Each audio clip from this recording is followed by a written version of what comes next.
السلام عليكم ورحمة الله وبركاته. ازيكم عاملين ايه؟ النهارده بصور لكم من قلب المية. النهارده ده هنا مصيف بلطيم وده البحر، بس احنا رايحين البحر من قصاد البلد بتاعتنا، يعني من قصاد بيتنا على طول، واخدين المشي على رجلينا، المسافة قريبة جدا.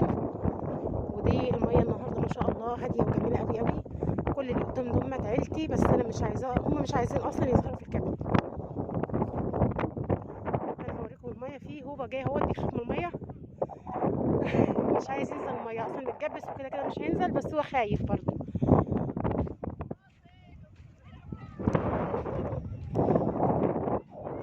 الميه النهارده بصراحه متعه.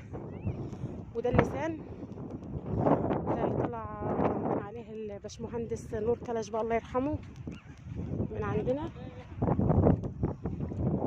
ربنا يرحمه يا رب ويصبر اهله.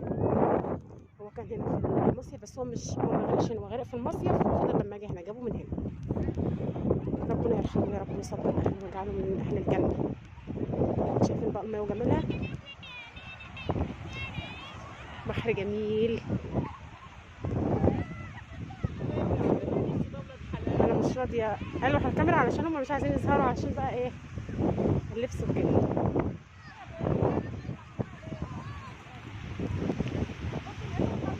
احنا جينا على رجلينا، المسافه قريبه جدا زي ما صورت لكم في الفيديو قبل كده.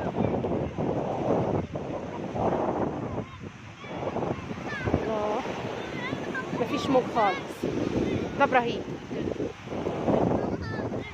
ما تنزل انزل ميه، انزل. ها هتروح فين؟ تعالى انا اهو، تعالى مع اخواتك هنا. شايفين الميه وجمالها ما شاء الله، بحر جميل.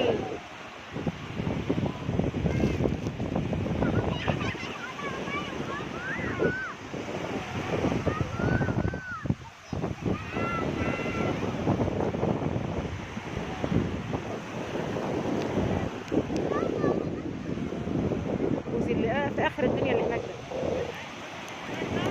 ده هو جوز نعم.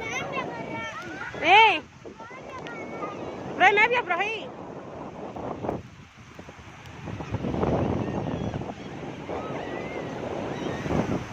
جو جميل قوي قوي قوي ما شاء الله.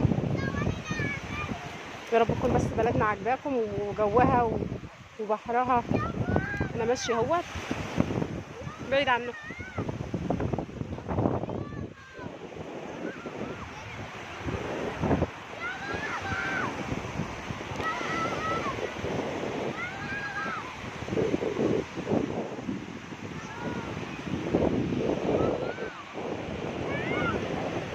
احنا هنا بقى لغايه بعد اذان المغرب، احنا جايين دلوقتي بعد العصر على طول، وهنفضل هنا بعد اذان المغرب. زي ما قلت لكم البيت بتاعنا مش بعيد خالص، مفيش مسافه خالص، في ناس كتير على البحر، بس انا مش عايزه اجيبهم في الكاميرا.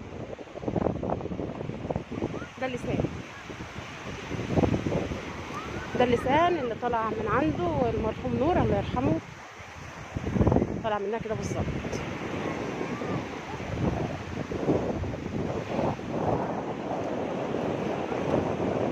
لو عجبكم الفيديو بقى ما تنسونيش بلايك واشتراك.